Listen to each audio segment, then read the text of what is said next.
Bienvenue dans les histoires fantastiques de Mama Aya. Dans le paisible et reculé village de Zungpa, là où les coqs chantent avant même que le soleil n'effleure les cimes des palmiers, vivait sœur Rita, connue aussi sous le nom affectueux de la prophétesse. C'était une femme à la piété inégalée, une figure qui incarnait la paix, la charité et une dévotion d'une rare intensité. Depuis plus de 20 ans, elle habitait une modeste mais propre maisonnette en banco, bordée de jasmins sauvages, juste à côté de l'église, le Salut des pêcheurs, qu'elle avait aidé à reconstruire après l'incendie mystérieux de 1997. Chaque matin, bien avant que les premiers rayons de lumière ne percent les brumes matinales, elle était déjà debout. À 4 heures précises, on entendait la clochette de sa porte s'ouvrir, suivie de ses pas feutrés sur le sol de latérite encore frais. Elle portait toujours une longue robe en coton blanc, brodée à la main par les jeunes filles du village, et son voile immaculé flottait dans le vent comme un drapeau de pureté. Elle entrait dans l'église silencieusement, posait sa lanterne sur l'autel et murmurait une prière. « Seigneur, que ce lieu reste ton sanctuaire, que ma bouche ne prononce que ce que ton esprit souffle, et que mes mains servent, non dominent. Amen. » Elle commençait alors à balayer les longues allées, faisant crisser son balai de raffia contre le sol avec douceur, comme si elle nettoyait le seuil du paradis. Elle nettoyait même les vitraux à la main, parlant souvent à voix basse, comme si elle conversait avec les anges. Ensuite, elle allumait les cierges un à un, chaque flamme accompagnée d'un psaume chantonné d'une voix si douce, si vibrante, que même les oiseaux semblaient pas s'arrêter pour écouter. Un matin, le petit Élie, âgé de 7 ans, se leva plus tôt que d'habitude et vint discrètement l'observer depuis la porte. « Maman Rita, tu parles avec Dieu ?» demanda-t-il en tirant sur le bord de sa robe. « Oui, mon trésor, et il m'a dit de te donner ceci. » répondit-elle en sortant de sa poche un petit pain au lait emballé dans un tissu propre. « Même Dieu sait que j'ai faim ?» demanda-t-il, les yeux brillants. « Dieu sait tout. Mais surtout, il voit que tu es fort. Il t'a choisi pour être un jour un grand homme. Alors mange et grandis en sagesse, petit prophète. » Elle était aimée de tous. Les femmes du village, surtout celles dont les foyers étaient mal brisés ou dont les enfants erraient sans direction, venaient la consulter à la fin des messes. Elle les recevait sur le banc sous le grand manguier, derrière l'église. « Ma sœur Rita !» disait souvent Adjovi, mère de 5 enfants. « Mon mari ne rentre plus à la maison depuis qu'il fréquente la buvette de tonton Capegina. »« As-tu prié pour lui, Adjovi ?» répondait-elle avec calme. « Ne combats pas le mal avec le bruit. Sois l'eau qui éteint le feu, pas l'huile qui l'alimente. » Et elle priait avec elle, leur glissant parfois un sachet de savon ou quelques pièces qu'elle disait avoir trouvées dans le panier des offrandes en trop. Elle disait que Dieu lui montrait toujours à qui destiner ce qu'elle recevait. Le pasteur Justin, un homme énergique mais parfois impulsif, disait souvent « Je prêche la parole, mais toi, Rita, tu la vis. Tu es mes yeux quand je suis aveugle, mes oreilles quand je suis distrait. Tu es la colonne invisible de cette église. » Elle souriait doucement à cette louange, baissant toujours les yeux en disant « Ce n'est pas moi, mon pasteur. C'est l'Esprit de Dieu en moi. Je ne suis que sa servante. » Les jeunes filles la regardaient avec admiration, surtout Séraphine, qui voulait devenir missionnaire. « Sœur Rita, comment puis-je avoir un cœur pur comme le tien ?» demanda-t-elle un jour. « En refusant de nourrir ton cœur d'amertume, en lavant ton âme chaque soir avec la vérité, et en écoutant plus souvent Dieu que les gens. » Quant aux enfants, ils l'adoraient. Dès qu'ils la voyaient, ils criaient « Sœur Rita, les bonbons à la menthe !» Elle riait, posait son panier de Bible et de cahiers, puis disait « Un bonbon pour celui qui me cite un verset. Et attention, pas tricher avec vos cahiers, hein ?» Et même les plus espiègles s'appliquaient. Elle réussissait à transmettre la foi avec douceur, humour et patience. Mais ce que peu savaient, c'est qu'elle veillait aussi sur les malades. Chaque jeudi soir, après le service de prière, elle passait discrètement dans les concessions pour apporter des remèdes faits de plantes ou pour simplement poser la main sur le front de ceux qui souffraient. Elle n'était pas qu'une servante de Dieu. Elle était la conscience silencieuse de tout Zungpa, un repère dans la brume, une lumière qui rassure. Malgré l'aura de paix qui semblait reposer sur l'Église et sa fidèle servante sœur Rita, des événements troublants commencèrent à perturber la quiétude de Zungpa. D'abord de petits signes, presque insignifiants pour les âmes distraites, mais troublants pour les cœurs attentifs. Un matin, alors que la messe de 6 heures battait son plein, un vieil homme nommé Tonton Donatien, assis au premier rang, s'écroula en plein chant d'entrée. Le chœur entonnait le cantique « Hosanna au plus haut des cieux ». Lorsqu'un bruit sourd y résonna. Sa tête avait frappé la colonne de pierre. « Donatien! Donatien !» cria le pasteur Justin en descendant de la chaise, sa Bible à la main. Mais il était trop tard. Ses yeux étaient à pente grands ouverts, figés, sa bouche entr'ouverte comme s'il avait voulu prononcer un dernier mot. Aucun battement de cœur, aucun souffle. Les femmes se mirent à hurler, les enfants se réfugièrent sous les bancs. Le corps fut transporté dans la sacristie. Aucun médecin dans le village n'expliqua ce décès si brutal. Certains dirent que c'était la vieillesse. D'autres murmuraient « punition divine ». Mais les incidents se multiplièrent. Une semaine plus tard, la jeune Pauline, une fille douce et timide de 19 ans, tomba en transe pendant une prière dirigée par le pasteur. « Je vois le feu dans l'église. Une femme aux yeux noirs. Elle prie, mais ses lèvres saignent. Elle saigne !»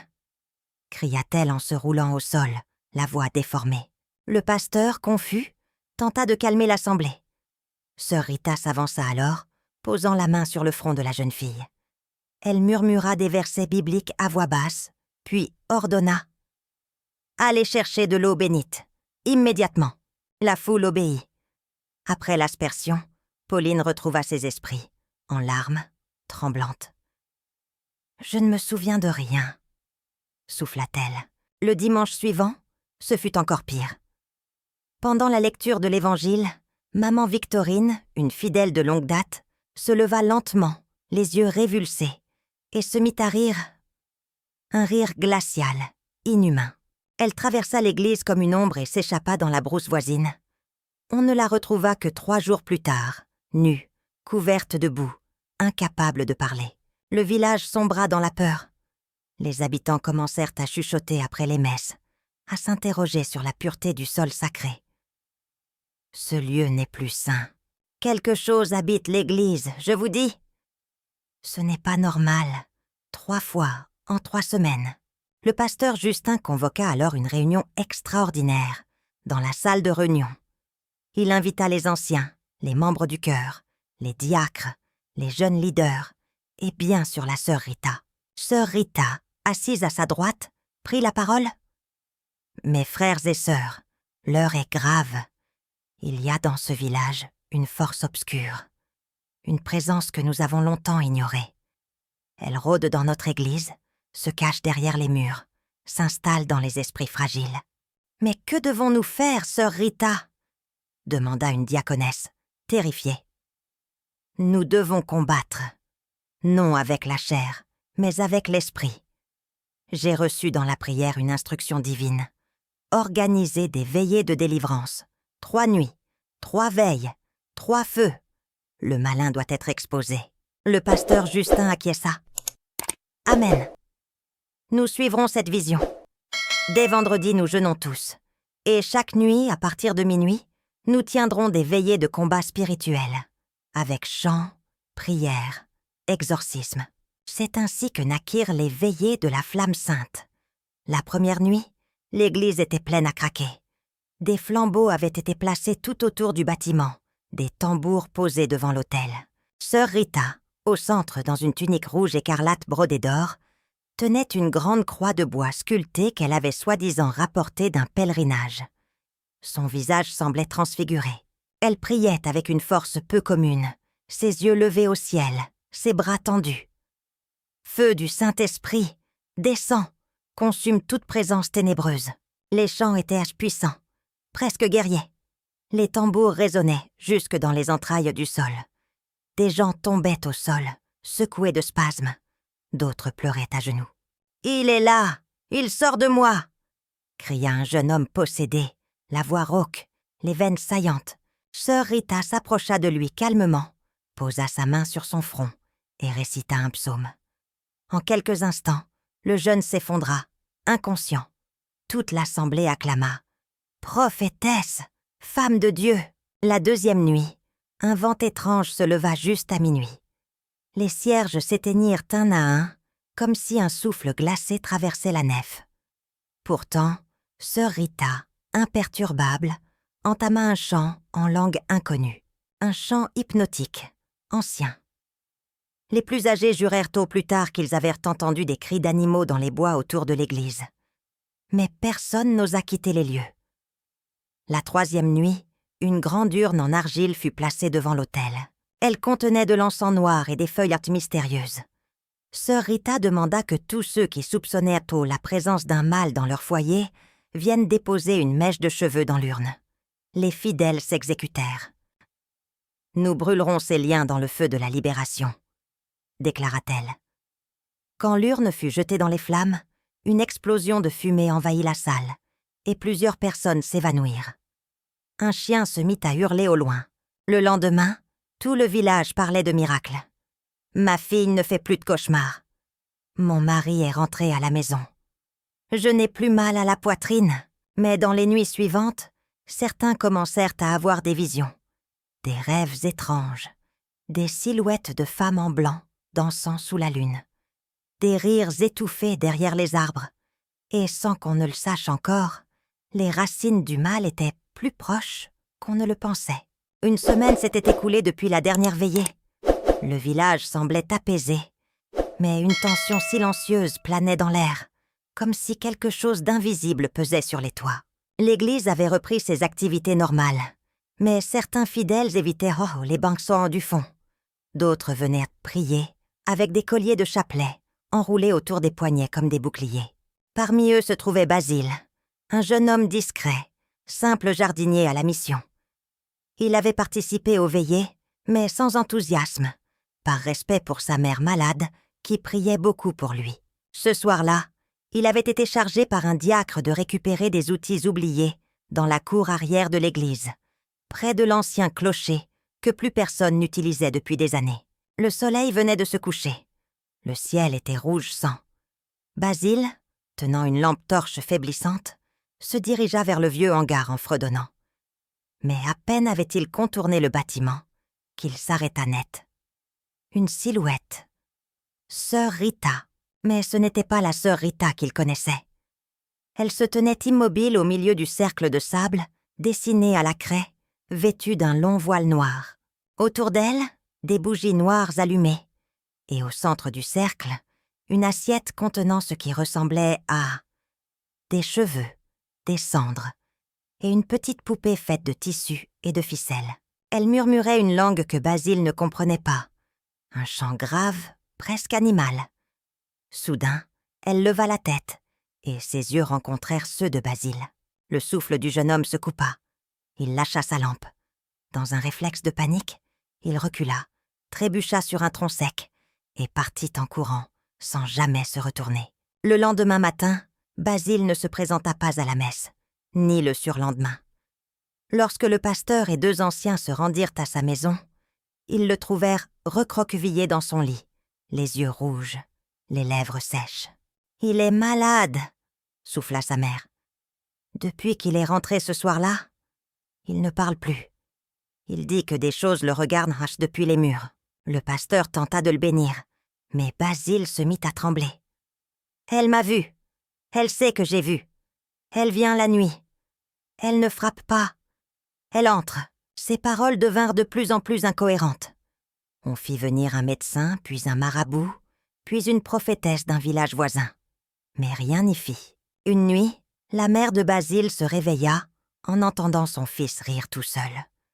Elle le trouva debout, face à la fenêtre, murmurant « Elle m'a demandé de me taire, sinon elle viendra chercher ma langue. » Le bruit de cette étrange maladie se répandit vite. Certains disaient que Basile avait été possédé. D'autres parlèrent de malédiction. Mais un vieux du village, oncle Séraphin, ancien gardien de l'église avant l'arrivée de sœur Rita, déclara calmement « Il a vu ce qu'aucun homme ne devait voir. Ce n'est pas lui qu'il faut soigner, c'est ce qu'il a vu qu'il faut comprendre. » Et c'est ainsi que la suspicion commença doucement à germer. Non pas contre des esprits invisibles, mais contre une femme en chair et en os. Les jours passèrent, et Basile ne parla plus jamais. Au début, sa mère pensait à un choc émotionnel, mais très vite, les signes devinrent trop étranges pour qu'on les ignore. Chaque matin, des symboles dessinés avec du sang séché apparaissaient sur sa porte. La nuit, on entendait des murmures sortir de sa bouche, alors même que ses lèvres restèrent closes. Parfois, sa langue bougeait toute seule, comme si elle essayait de se libérer d'une corde invisible. L'homme de Dieu, le pasteur Justin, alarmé, décida de venir lui rendre visite à nouveau. Il entra dans la maison accompagné de 2 diacres, une Bible sous le bras, le visage tendu. La mère de Basile les accueillit, en larmes. « Mon fils ne dort plus. Il écrit des choses avec ses doigts sur le sol. Toujours les mêmes lettres, les mêmes signes, comme des prières à l'envers. » Ils trouvèrent Basile assis en tailleur au centre de sa chambre. Ses yeux étaient ouverts, mais son regard semblait vide. Sur le mur, tracé avec de la suie, on pouvait lire en majuscules maladroites « Elle m'a pris ma langue ». Le pasteur s'approcha, posa la main sur son épaule. « Basile, qui est-elle? Dis-moi ce que tu as vu, mon fils. » Mais au même instant, Basile se mit à trembler. Il leva les yeux vers le plafond, et un râle profond sortit de sa gorge. Puis il leva la main et pointa un doigt tremblant vers le clocher de l'église. Un des diacres recula, bouleversé. « Il parle de sœur Rita. » Silence. Tout le monde connaissait la dévotion de sœur Rita. Elle priait avec ferveur, soignait les malades, donnait à manger aux pauvres. Et pourtant, ce silence pesait comme une condamnation. Le pasteur se leva, confus. « Non, c'est impossible. Sœur Rita est une servante du Seigneur. Mais cette nuit-là, il fit un rêve étrange. Il se trouvait dans l'église, seul. La nef était plongée dans l'ombre. Et soudain, la porte s'ouvrit. Sœur Rita entra, mais elle ne marchait pas. Elle glissait, comme portée par le vent. Son visage était figé, son regard vide, et de sa bouche s'échappait un murmure grave, ancien. Derrière elle, une procession d'ombres la suivait. Des silhouettes sans yeux, sans bouche. Au réveil, le pasteur avait la gorge sèche, le front en sueur. Et pour la première fois, il douta. Le lendemain, il convoqua en secret oncle Séraphin, l'ancien gardien de l'église. « Dis-moi ce que tu sais sur sœur Rita. D'où vient-elle vraiment ?» Le vieux soupira longuement, avant de répondre. « Je t'avais dit que l'église a brûlé une fois, il y a longtemps, juste avant l'arrivée de Rita. Et ce feu-là, il n'était pas normal. Depuis ce jour, je dors avec une Bible sous mon oreiller. Et tu crois qu'elle aurait pu ? » Je ne crois rien. Mais le silence de Basile n'est pas un hasard. Dans certains rituels, on ne tue pas le témoin. On lui coupe la voix. Et quand le silence devient habituel, plus personne ne pose de questions. Depuis la perte de la voix de Basile, un vent de suspicion soufflait doucement sur le village de Zungpa. Les rumeurs ne couraient pas encore à voix haute, mais dans les regards, les silences, les soupirs nerveux des femmes à la sortie de l'église, quelque chose avait changé. Le pasteur Justin, d'habitude si certain, priait désormais plus qu'il ne parlait. C'est ainsi que, discrètement, un plan fut élaboré. Il fut décidé qu'une personne de confiance suivrait sœur Rita, de nuit, pour comprendre pourquoi elle disparaissait parfois après l'éveillé, sans prévenir, marchant seule dans les ténèbres. Celui qui accepta de risquer sa vie fut oncle Séraphin, le vieux gardien de l'église. Sa foi était ancienne, solide comme le tronc d'un baobab, mais il portait aussi en lui le poids des anciens savoirs. Il avait vu des choses. Il connaissait les rituels oubliés, les signes dans les cendres, les mots qu'il ne fallait pas dire à voix haute. « Je suis vieux, » dit-il au pasteur. « Et si quelqu'un doit affronter ce mystère, que ce soit moi. J'ai vécu assez longtemps. » Cette nuit-là, la lune était absente. Le ciel était lourd de nuages noirs, et le silence du village semblait étirer le temps comme un long fil tendu jusqu'à la rupture. Vers 2 heures du matin, sœur Rita sortit de chez elle. Elle portait un long pagne sombre et une tunique grise. Rien d'inhabituel, mais quelque chose dans sa démarche fit frissonner oncle Séraphin. Elle marchait sans bruit, comme si la terre refusait de grincer sous ses pas. Ses bras restaient figés contre son corps, et sa tête tournait par à coups pour surveiller ses arrières. Elle avançait lentement, puis s'arrêtait brusquement, reniflant l'air, comme un animal traqué. Puis, elle reprenait sa marche, plus vite, plus nerveusement. Séraphin, dissimulé dans l'ombre d'un manguier, retint son souffle. Il suivait à distance, prenant soin d'éviter les feuilles mortes. Sœur Rita s'enfonça dans la forêt, sur un ancien sentier oublié des villageois. Et là, dans une clairière baignée d'une étrange lumière rougeâtre, venue de nulle part, elle s'arrêta. Elle étendit les bras. Son voile tomba. Et sous ses yeux horrifiés, elle se métamorphosa. Ses jambes s'allongèrent, ses bras devinrent grêles et couverts d'une matière noire et brillante comme du goudron. Son cou se tordit avec un craquement sinistre. Sa bouche s'élargit en une grimace inhumaine. Un cri rauque, profond, s'échappa de sa gorge. Un cri qui semblait venir du ventre de la terre. Elle n'était plus humaine. Oncle Séraphin recula, horrifié. Dans sa panique, il trébucha sur une racine. Son vieux corps tomba lourdement au sol, brisant le silence de la forêt. Sœur Rita tourna lentement la tête vers lui. Ses yeux n'étaient froistés plus que 2 puits rouges incandescents. Elle s'approcha sans courir. D'un pas calculé, précis, glissant sur le sol. Séraphin essaya de se relever, mais son genou le trahit. Il pria intérieurement, appela Dieu dans un murmure tremblant. « Tu n'aurais pas dû voir ça », dit une voix rauque, déformée. C'était elle, ou ce qu'il en restait. Elle sortit une lame d'os noircie, fine et irrégulière, qu'elle tenait comme une plume. Il n'eut pas le temps de crier. D'un geste rapide, elle le poignarda dans le cœur. Puis, elle se pencha sur son corps, murmura une prière à l'envers et effaça ses traces dans la terre avec un rameau noir. Au matin, on retrouva le corps sans vie d'oncle Séraphin aux abords du sentier. Pas de blessure visible, juste son visage figé dans une expression d'épouvante. Il tenait dans sa main un petit objet, le voile blanc de sœur Rita. Ce drame allait bouleverser le calme de Zungpa. Le pasteur comprit alors que la bataille n'était plus seulement spirituelle, mais aussi ancestrale, et que ce qui habitait sœur Rita venait d'un lieu plus ancien que l'église elle-même.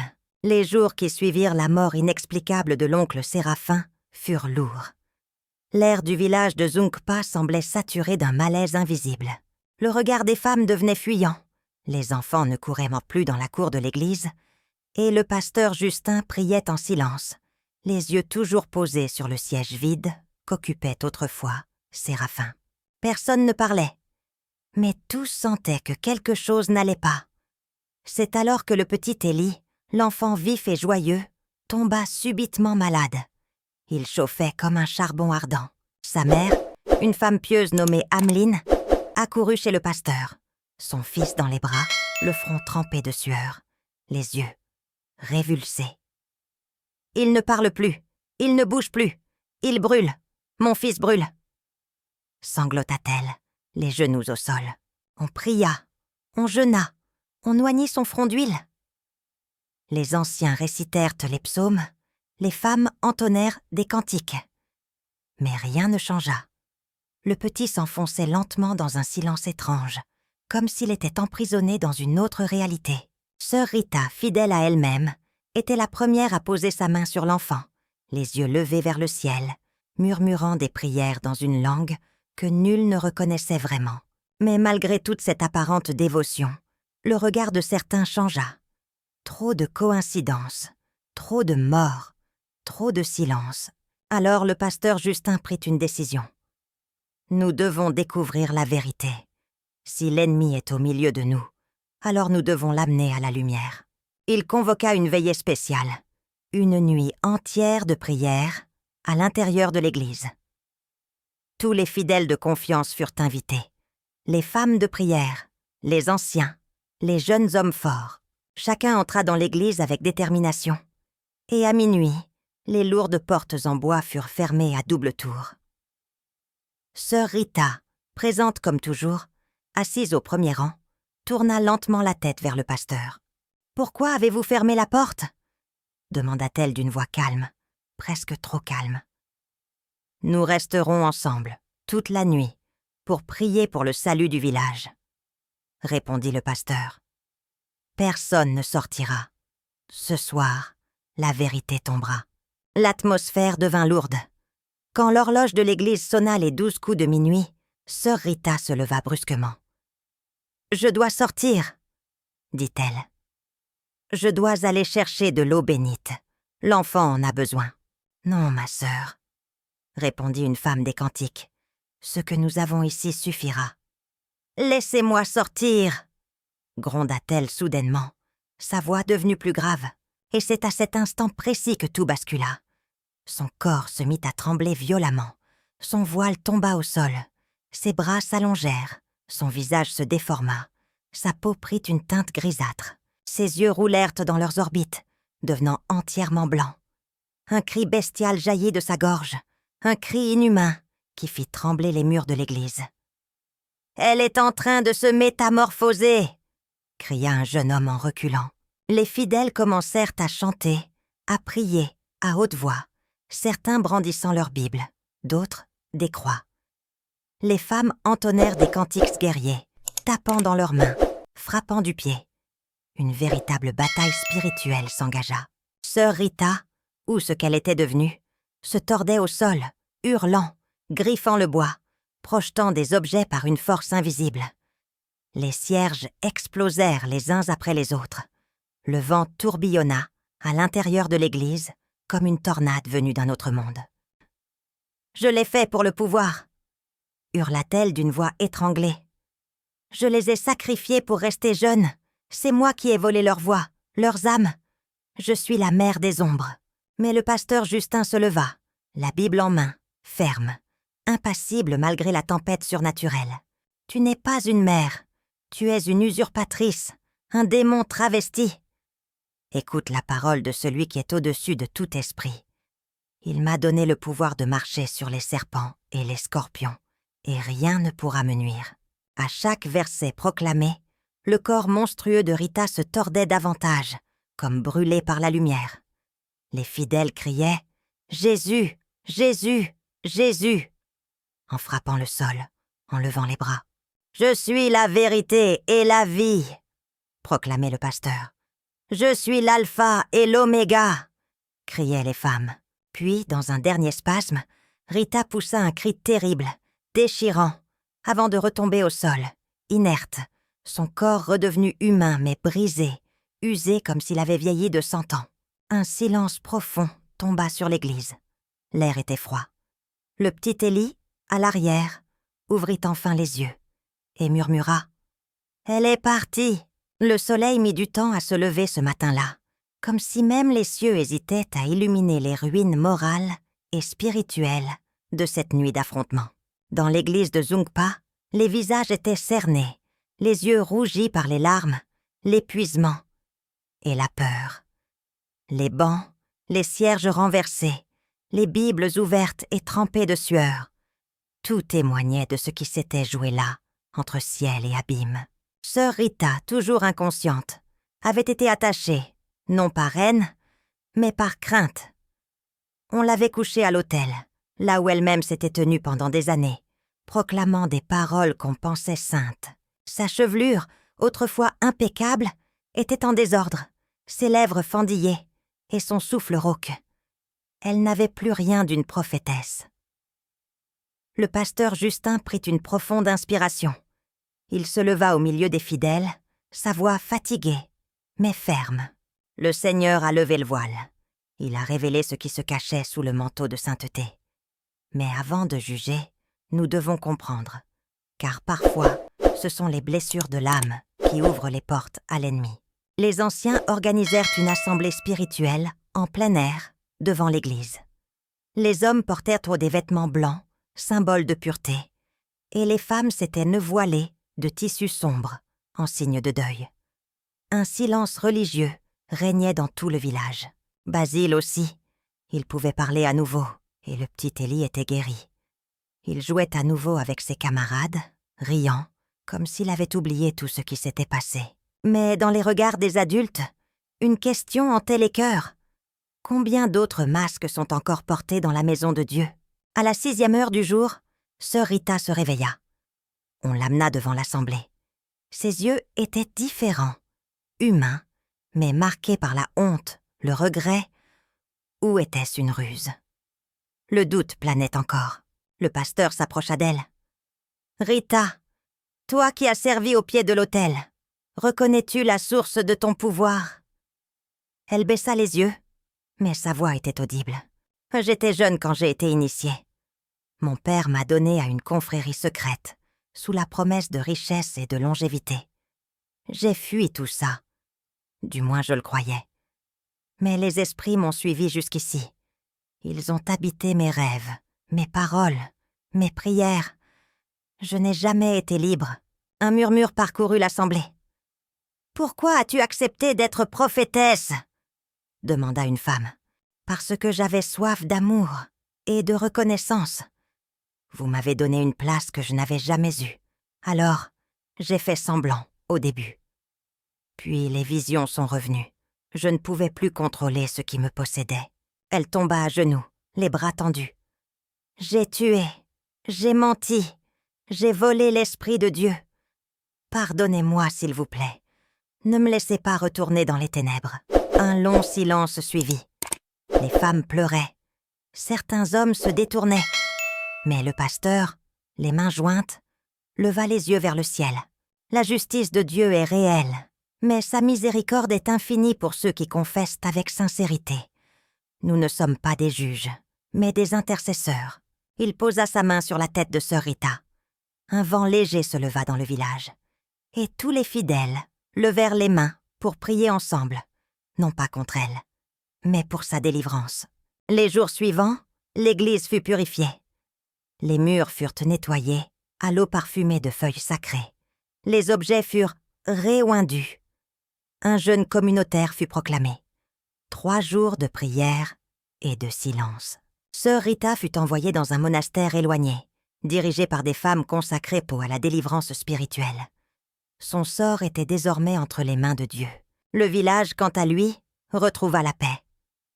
Mais cette paix était différente, plus profonde, plus vigilante. Les masques étaient tombés et une nouvelle lumière brillait sur Zungpa. C'était votre conteuse dans les histoires fantastiques de Mama Aya.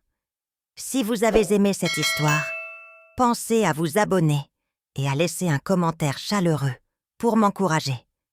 Dites-moi également dans les commentaires depuis quel pays vous avez suivi cette histoire.